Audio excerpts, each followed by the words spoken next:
Estamos de volta com Gente.com, hoje recebendo aqui no estúdio o pastor Pascoal Piragini, que é líder da Primeira Igreja Batista de Curitiba, que aliás está inaugurando o templo, né, pastor? Isso. Depois de quase 30 anos de construção. Por que tanto tempo, pastor?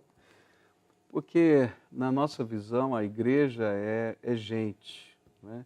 Então, a Bíblia nos ensina que a igreja não é um templo, não é uma construção, são pessoas. E a nossa missão não era construir um templo, o templo era parte ou uma consequência, né, do povo que está lá. Mas então eu vou fazer um parênteses. Eu tinha voltado com a intenção de não te pressionar tanto agora, mas já que o discurso é esse, por que um templo tão suntuoso? Ah, ok. Bom, depende, né, de como a gente olha. Quem ficou 37 anos no cimento não acha que é suntuoso. E quando a gente trabalha um processo de comunidade, né, a Igreja Batista tem que entender que ela é uma igreja comunitária. Toda a decisão é tomada pela Assembleia, como se fosse um condomínio, tá? Então a igreja sonhava com algumas coisas assim, bonitas, né?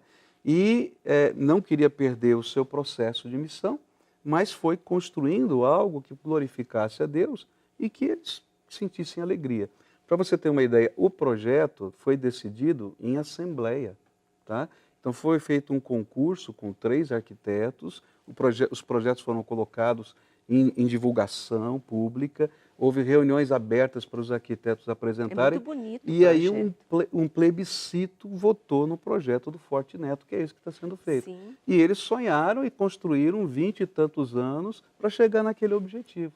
Então é um projeto assim que dignifica Deus, é um projeto que tem a ver com o lugar que a igreja está, num lugar privilegiadíssimo da cidade, que é ali na Avenida Batel, não é? E que o povo que está lá disse, puxa, nós gostaríamos de fazer assim. Não, e assim deve ser uma alegria para os frequentadores. Mas aí eu entro numa outra questão, lembrando aqui, a gente está falando do projeto, né? Que o Edir Macedo também está inaugurando um super templo de Salomão em São Paulo, enfim. Hoje há muito esse movimento das igrejas desejarem estar situadas em templos, as igrejas evangélicas, né? Que chamam muito a atenção. Um movimento que também já houve na Igreja Católica. Os Sim. prédios católicos são lindíssimos. Agora, isso é um efeito do avivamento da fé. Tá? Toda vez que você vai encontrar na história o despertar da fé, tá?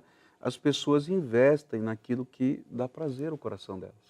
Tá? Porque isso é feito, não é com dinheiro público, é feito com a contribuição de cada um e a contribuição é destinada para o tempo. Eu não posso mexer e colocar para outra coisa. Então, o senhor entrou em outra área importante, Tá. contribuição para a igreja, Sim. que é um dos grandes questionamentos de quem está fora da igreja. Que avaliação o senhor faz disso? Por que as pessoas dão dinheiro para a igreja? E muitos criticam dizendo que dão dinheiro para pastor. Então, eu vou fazer uma pergunta diferente. Por que, Tá. que as pessoas dão dinheiro para clube de futebol? Porque são torcedores, porque Porque, amam aquilo. veja bem, as pessoas investem naquilo que elas acreditam, naquilo que elas sentem prazer, naquilo que as pessoas voluntariamente se sentem parte. Então, quando você participa de uma igreja evangélica, você não participa de um culto. Você participa de um movimento de fé que envolve desde o bebê, tá, até o ancião. E aí, os vários serviços que a igreja faz, eles precisam de recursos. E lá a nossa igreja é comunitária. Então diz assim, olha, eu vou dar um exemplo, né? No nosso bairro tem um problema. Os meninos estavam andando de skate nas canaletas dos ônibus, tá? E era um perigo, uma hora era um que estava sendo atropelado, o outro a grita do bairro, como é que vai fazer? Esses meninos e tal. Aí um grupo da igreja diz assim, olha, por que a gente não constrói aqui, no estacionamento do templo, uma pista de skate?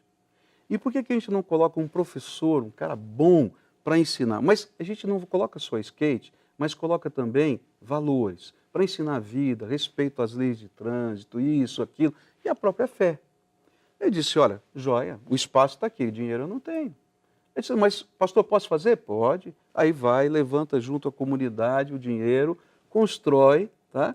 E está funcionando lá, até hoje. Tá? Então, quando você começa a fazer isso, e você toma as decisões numa assembleia, e você investe o seu dízimo, você investe a sua oferta alçada, que é a oferta destinada, Sim. e você é a pessoa que vai executar Porque a Igreja Batista é assim, o pastor, ele, por exemplo, eu tenho um cargo por 3 anos. Tá? A cada 3 anos eu coloco o meu cargo à disposição e todos os pastores, e num plebiscito aberto, a igreja diz, quero que ele continue ou não. E o senhor continua há quantos anos? Eu estou há 25 anos, vou fazer 26 anos. Então, eu coloco o meu cargo à disposição a cada 3 anos.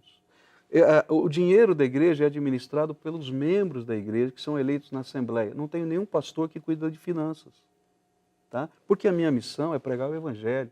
A minha missão é falar das coisas do reino de Deus, é trabalhar com gente. Mas quem busca hoje uma igreja entende essa missão? Porque a impressão que passa é que as igrejas, para muitas pessoas, hoje são vistas como, poderia dizer assim, templos de favores. Eu vou ali para resolver meu problema, eu vou para conseguir um marido, para arrumar um emprego bom, para ficar rico, para ficar próspero, enfim. Isso te preocupa? Me preocupa com a próxima geração. Eu vou dizer por quê.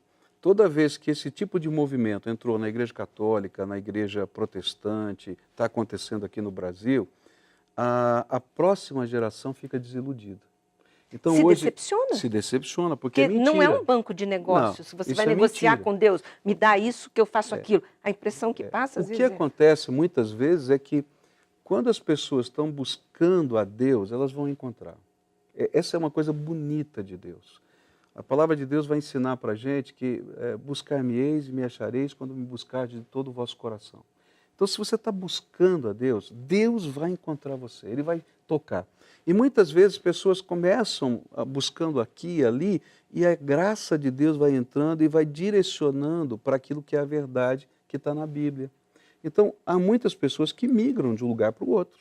Tá? Por quê? Começam a estudar a Bíblia, começam a ler a Bíblia e dizer, peraí, a Bíblia está dizendo assim, então eu quero estar num lugar que seja mais próximo disso aqui. É claro que qualquer igreja é imperfeita. A Igreja Batista é imperfeita? É imperfeita, porque tem homens, eu estou lá.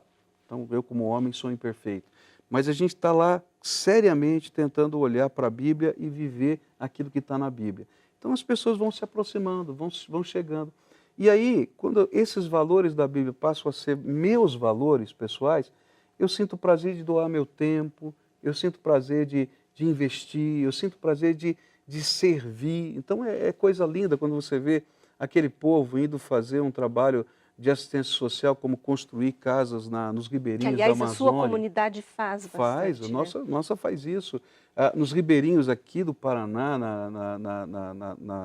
nas ilhas aqui do litoral, toda semana um grupo de 50 jovens vão para trabalhar vários trabalhos sociais, vários trabalhos também de fé, religiosos, mas um trabalho lindo, distribuição de tênis em comunidades carentes. Eles compram, vão lá, lavam o pé do menininho e colocam o tênis. Mas, pastor, então tá, o senhor está falando aí sobre esses trabalhos, eu estou pensando aqui, parece em muitas situações que esses valores que vocês citam tanto dentro das igrejas, eles não prevalecem quando os cristãos, esses cristãos, os evangélicos, por exemplo, não são todos, óbvio, assumem cargos públicos, por exemplo. Mas eu vou fazer um intervalo público e a gente volta, intervalo público, um breve intervalo, e a gente volta falando sobre esse assunto, tá bom?